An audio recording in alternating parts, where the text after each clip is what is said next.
Hi and welcome to Victim to Survivor. My name is Sylvia, and before my first talk on this channel, I would like to make it clear to everyone that I'm not a psychiatrist, I am not a social worker, and neither am I a counselor.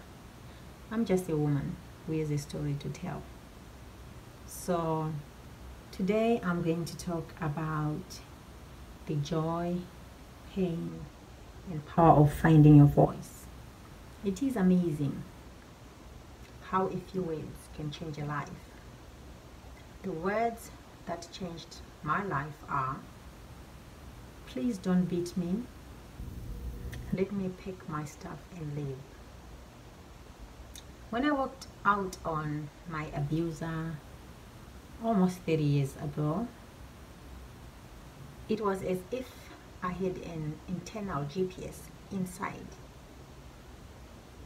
which had my new life program, and all I needed to do was listen carefully and follow instructions.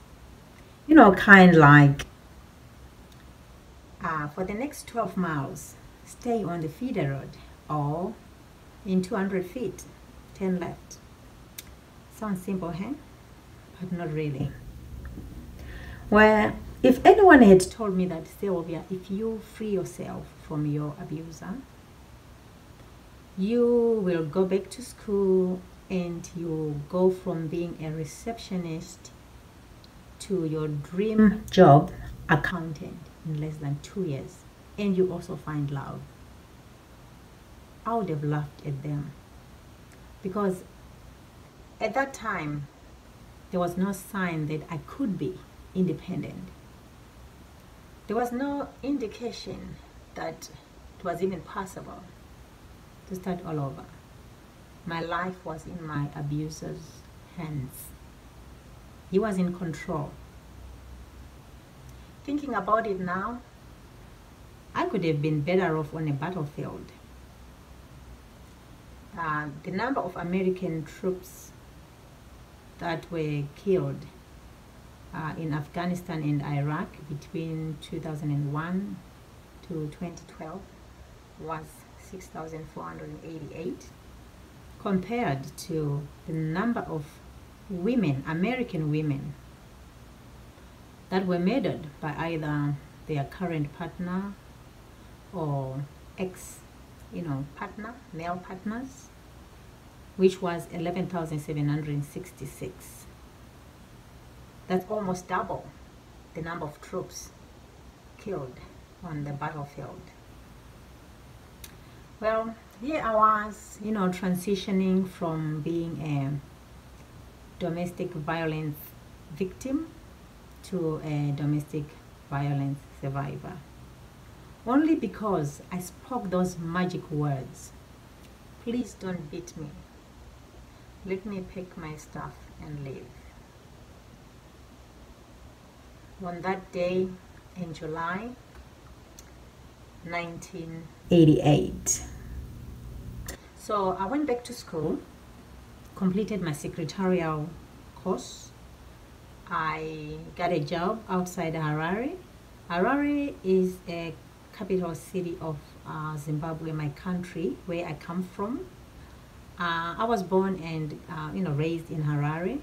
So for this job, I had to move to Kwekwe, which is a small town outside Harare. I moved to Kwekwe, and within 6 months, something amazing happened. One day I was called in my boss's office, and I was shaking when I was out, because I was wondering what I'd done wrong. And when I walked in, there was 2 people in there, and I recognized them straight away. They were from the accounting department. My boss must have noticed that I was nervous, because he quickly said, "I've good news for you, Sylvia. Would like to promote you to a bursar. Are you interested?" And I said, "Of course, I am interested," but I was still shaking. So I had to move into an studio flat or apartment, closer to the school where I was working. And I remember one day sitting in my office at the school, it was like a light bulb coming on. I had an aha moment, like, I have potential. And at that moment, I realized what I was capable of. I mean, considering that I didn't even have an interview, I was just promoted within 6 months. So I said, okay, I'm going to go back to school. And I went back to school, I completed a diploma in accounting, my dream job. And of course, an internal position came up. And of course, I applied and I got the job. But there was a little problem because they wanted someone who could drive. And I didn't have a license and I'd never driven before. But I promised them during the interview that if they give me 6 weeks, I'll make it happen. And I sure did. Then a 2-bedroom apartment that I'd applied for came available. And I moved into this 2-bedroom apartment. So now I had my dream job and I was, a proud owner of a 2-bedroom apartment.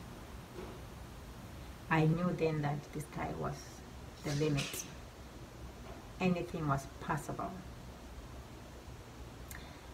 I had become very strong and confident. Talking about being strong, there are 2 types of pain. There's a sort of pain, that makes you strong, and then there's useless pain. I realized that my pain was that sort of pain that, makes you strong. Because I can tell you, I know pain. I know what it feels like to be kicked, punched, slapped, to be called names to the point that you start believing that you are nobody, you are useless, and you will never be anything. But what I've learned in life is that sometimes you have to embrace pain, and no matter how you try to go over it, under it, or above it, you just find yourself going through it. There are women out there who would like to share their stories, but they don't have the courage or strength to share their stories because they are worried about what people are going to say. Then there's those who are strong enough to share, but unfortunately, they are no longer with us because they lost their lives to domestic violence. So I'm so excited that I have an opportunity to serve other women like me.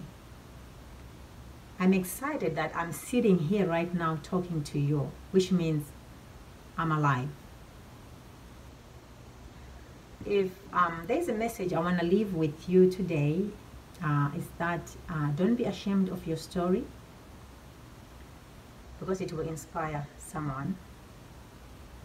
And also I want you to know that there's no such thing as failure. It's just life, trying to move you in the right direction. My favorite 2 things actually are from Mandy Hale, who said,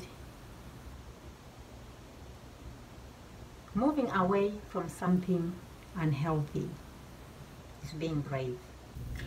Even if you stumble a little on your way out, you're still being brave. Then Tony Robbins said, your destiny is determined by the choices that you make. Choose now and choose well. I hope to see you again in the next video. So I hope you stick around.